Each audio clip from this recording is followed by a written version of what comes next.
गजपति जिला गुम्मा ब्लॉक अंतर्गत कृष्णचंद्रपुर सरकारी उच्च माध्यमिक एसएसडी बालिका विद्यालय ठारे वार्षिक उत्सव अनुष्ठित हो जाइछि। मान्यवर पारलाखेमुंडी विधायक इंजीनियर श्रीजुक्त रूपेश पाणिग्राही एथिरे मुख्य अतिथि भाव में जोग देई एहाको उद्घाटन करथिले।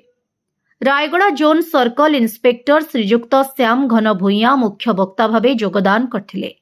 उपस्थित अतिथि मानंकु पुष्पगुच्छ उत्तरीय देई विद्यालय पक्षरु स्वागत करा जायथिला।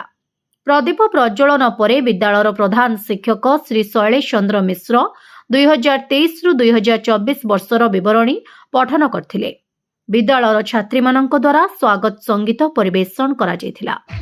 अन्यमानंक मध्यरे सम्मानीय अतिथि भावे आईटीडीए प्रकल्प प्रशासक अंशुमान महापात्र, जिला मंगल अधिकारी सलोमन रायका, गुम्मा ब्लॉक अध्यक्षा श्रीमती सुनेमी मंडल, गोष्ठी उन्नयन अधिकारी दुलेराम मारांडी, गजपति जिला एसएसडी विद्यालय इंस्पेक्टर रमेश चंद्र दास, अतिरिक्त जिला मंगल अधिकारी सचिदानंद पृष्टि, अतिरिक्त जिला मंगल अधिकारी आकाश कुमार दिगाल, गोष्ठी शिक्षा अधिकारी नयन रंजन मंडल, ब्लॉक मंगल अधिकारी मनोज कुमार साहू, विद्यालय परिचालना कमिटी सभापति फिल्मन भूइया, प्रधान शिक्षक शैलेश चंद्र मिश्र, अतिरिक्त गोष्ठी शिक्षा अधिकारी श्री मदन मोहन कंहर, विद्युत विभाग सहकारी जंत्री सुशांत आचार्य, गुम्मा ब्लॉक सांबादिक संघ सभापति श्रीजुक्त सुबोध चंद्र लिम्मा प्रमुख उपस्थित थिले।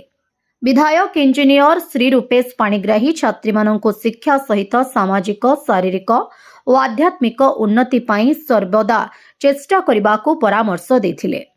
सभा शेषरे विभिन्न प्रतियोगितारे कृतित्व हासिल करिथिबा छात्री मानंको मानपत्र और ट्रॉफी प्रदान करी पुरस्कृत करा जायथिला।